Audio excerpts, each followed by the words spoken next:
L'heure de la rentrée a sonné, y compris pour les élèves du secondaire qui retournent à l'école dès demain. Sur les routes, on risque de sentir la différence sur les grands axes qui permettent d'accéder à Bruxelles, notamment, où la mobilité reste un vrai problème. Alors que faire pour que cela change? Une de nos équipes est partie à Rotterdam. La ville néerlandaise, qui connaît elle aussi de gros problèmes de mobilité, a fait un pari pour réduire les embouteillages. Elle paye carrément les automobilistes qui laissent leur voiture au garage.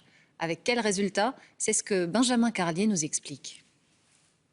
Rotterdam, une des plus importantes villes portuaires au monde, mais aussi une des villes les plus embouteillées d'Europe.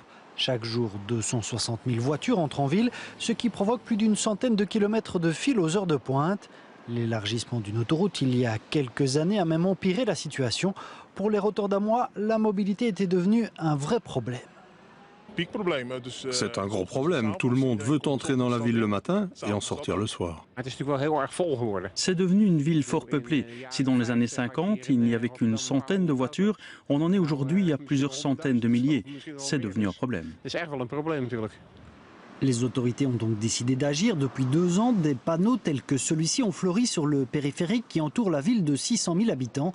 Elle incite les automobilistes à se rendre dans le centre-ville pendant les heures de pointe sans leur voiture, et ce contre une légère rétribution. 3 € par jour avec un maximum de 120 € par mois pendant 6 mois. Cela nous permet d'avoir 10 000 participants inscrits et chaque jour 4 000 personnes qui évitent les heures de pointe.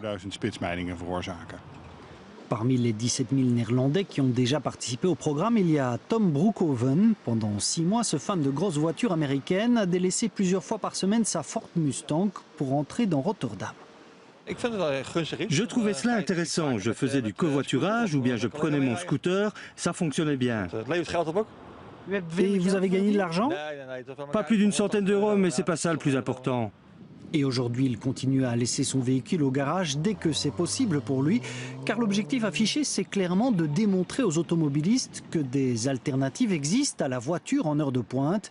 Le paiement d'une indemnité pendant 6 mois n'est là que pour les inciter à franchir le pas, un argument financier qui coûte 3 millions d'euros à la ville chaque année, mais elle estime qu'elle a de très nombreux avantages.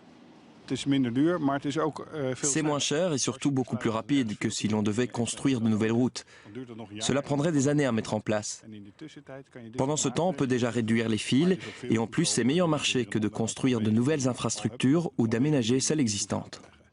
4 000 automobilistes sont actuellement rétribués quotidiennement. En y ajoutant les 13 000 personnes qui ont déjà participé auparavant, la ville estime avoir réussi à réduire de 27 % le temps perdu dans les fils en 5 ans. Mais certains habitants doutent tout de même de l'efficacité du système.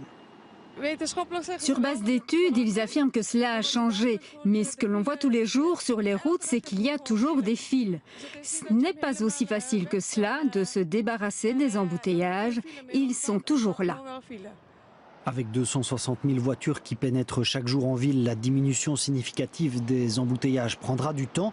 Mais selon un sondage récent, 85 % des participants au projet poursuivent leur changement d'habitude de déplacement, même quand ils ne sont plus payés.